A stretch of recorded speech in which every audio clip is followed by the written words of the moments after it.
Buenos noches, Hikikomoris. It is I, Hikiko, coming to you with a little bit of filler content. That's okay. Don't go anywhere. There's the game shelf. Okay. All is right.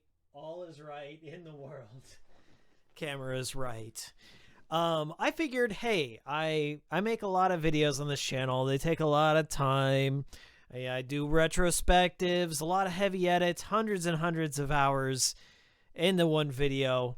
And there's some downtime, and those downtimes on my channel are supplemented by cool streams, and a lot of people show up, but they're so sporadic. It's just like, oh, I want to play a game, let's go and stream something, and it's good, it's interactive, I like doing cool streams, but I figured I would have a lot more success if I could kind of balance out the retrospectives with more in-between content.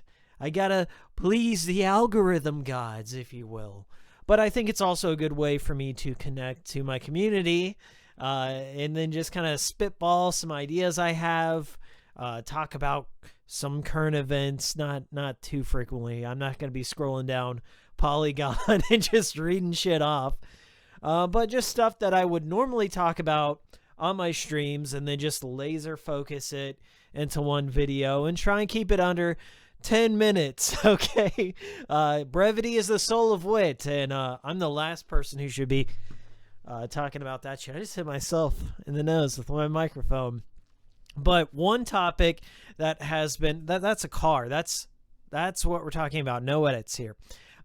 So one topic that's been on my mind is Death Stranding. I think it's been on my mind for 4 years now since it was announced. And I do remember when it was announced, I was at what they call the PlayStation Experience.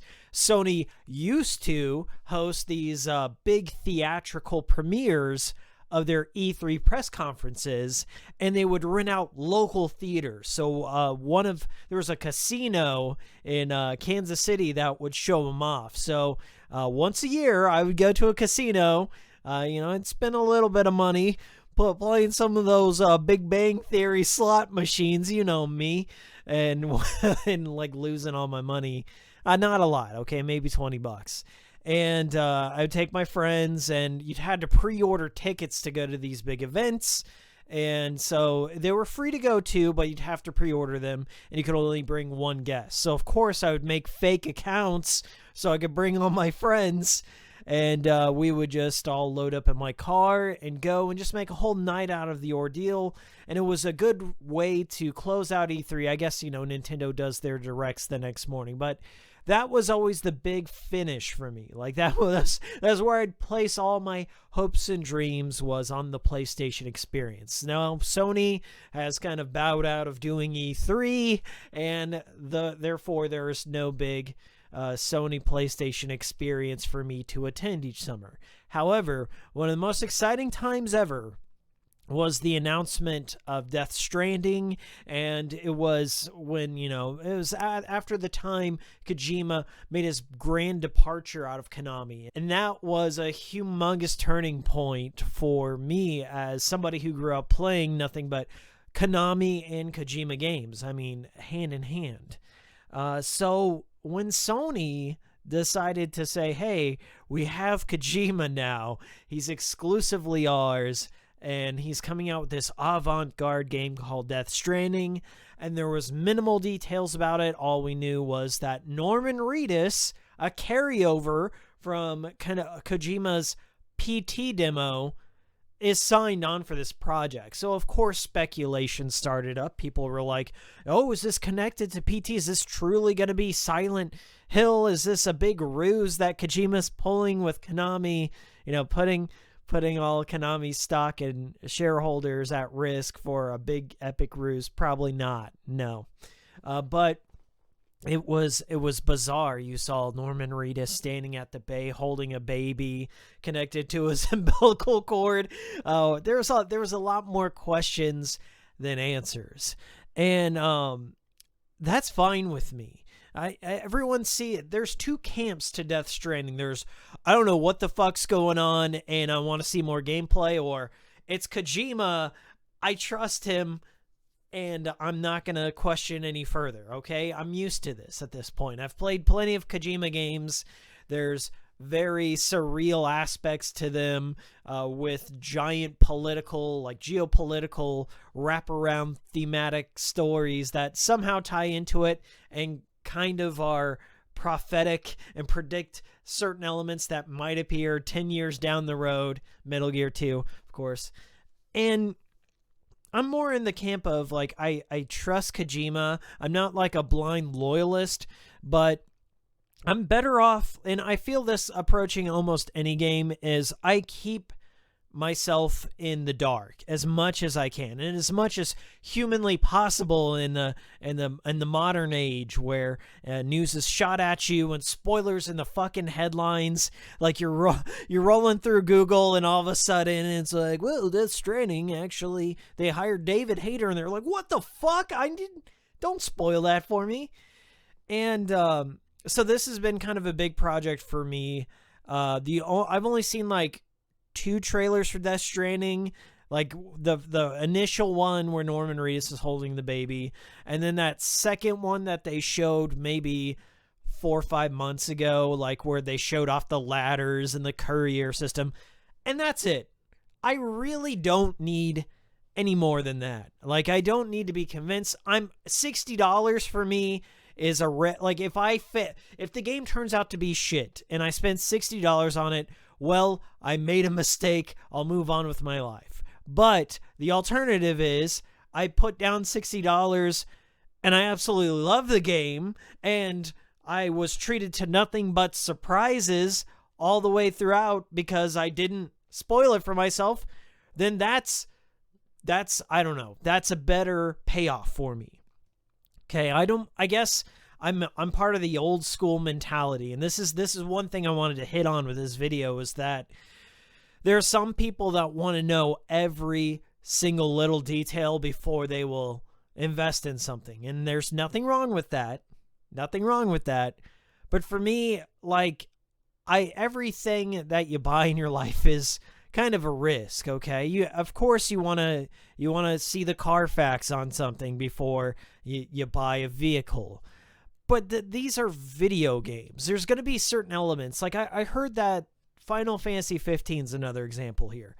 People talk about like, oh yeah, I played the whole fucking game. I put 60 hours into it, but man, the ending just sucked, or the last bit of the game sucked. And I'm like, I guess I'm the kind of gamer that walks away, just divorces himself from the whole thing, and says like, okay, I had a lot of great hours and fun times throughout the entire game.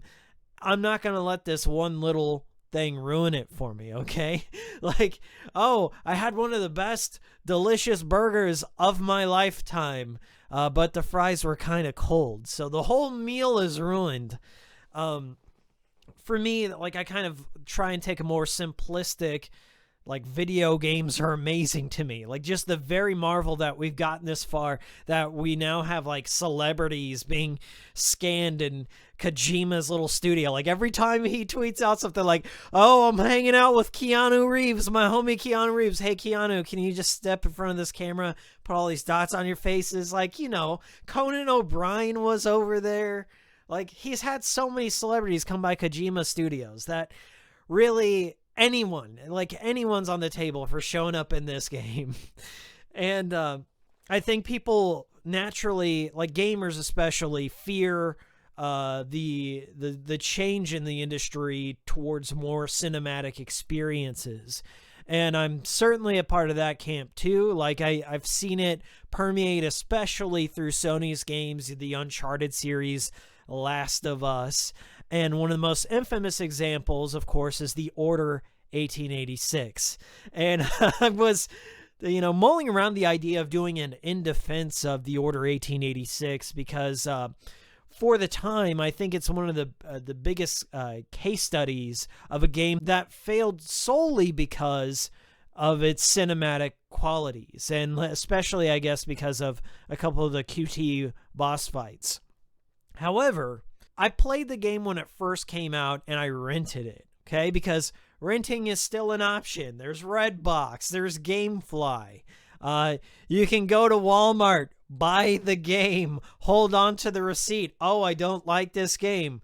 Return it. GameStop is a little fickle about that. Like, GameStop doesn't allow you to return new games. Anyway, I played The Order 1886, and I certainly marveled at the cinematic aspects of it. Like, it was and still is one of the best looking PS4 games, especially if we're talking about base model PS4 early launch.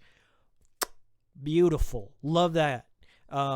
I love the steampunk elements. I like the Knights of the Round Table versus Lycans and vampires. The more kind of dark horror, also kind of it's not really squad-based, more like cover shooter, but it had an interesting theme about it. And something that was a true single-player experience. There's no multiplayer. There was no later DLC. It was just 8 hours of a really well-polished game with kind of a bad last boss fight. And that's it. Like, really, the main complaints I saw was too cinematic. Last boss fight sucked. But for me, like, I don't want to just give up on an entire franchise. I don't want to give up on an entire series because of one or two flaws here or there. Let's see what else they can do, like how they can react to that criticism and build upon it. So I'm not ready to write off The Order 1886. Well, Death Stranding is probably the most polarizing game that I've seen people discuss in some time. They're like, what is it? I don't like where this is going. It looks boring. It looks slow. And for me, I'm like super excited because Kojima, if we're judging by his track record, he's never let me down. Never once. We're talking Snatcher, Police Knots, Metal Gear Solid, even Metal Gear NES is a little bit charming to me. I mean, if we're going into Kojima, maybe Boktai. Fuck you, Kojima, for Boktai. What a terrible gimmick, going outside. But beyond Boktai, I think Kojima, we owe him the benefit of the doubt. I wouldn't say that about a lot of creators, but I think Kojima, we owe the benefit of the doubt. He doesn't want to give everything away in his trailer. I heard that in the last trailer. I didn't watch it. I heard from an official statement from Kojima that he modified that map in order to avoid spoilers and showing everything the game had to offer. And I think that's brilliant because few creators, few movie trailers, few game trailers, like, how do you keep a secret in the modern era? Like, there's smash leaks all the time. There's insiders, people's uncles working for Nintendo with loose fucking lips, spoiling everything for us all the time. And I really respect that Kojima is doing his best to keep everything subtle and try not to spill everything. And that element of surprise is something that I long for. And I'm willing to stick out a game. Like, if it's a slow burner, if it takes a little while to build momentum before it really picks up, I'm fine with that. Like, I want to get lost in a world. I want to be surprised. And I think Kojima is a very interesting storyteller. And he wears his influences on his sleeve. He likes to flourish, put in giant like celebrity cameos, or put in his name like a Hideo Kojima game at the forefront. The guy likes to have fun, and I think if we like go at it with a pessimistic attitude all the time, we're never going to enjoy anything. We're going to just expect our creators to wear everything out on their sleeves all the time. And I don't want that. I don't want that personally for the future of games. Don't tell me anything. Shut your fucking mouth and I'll buy your game. And if I don't like it, yeah, of course, I'll come out and say I don't like it. I'm not going to give anyone a pass because of prior works before. Like, you know me, I even criticized Swery on when things didn't work out with D4. So that's where I'm at on Death Stranding. I'm looking forward to it. I think that the surprise is a good thing. Anyway, here was your filler content for the week. This is Hikiko coming back at you with more edited videos later on.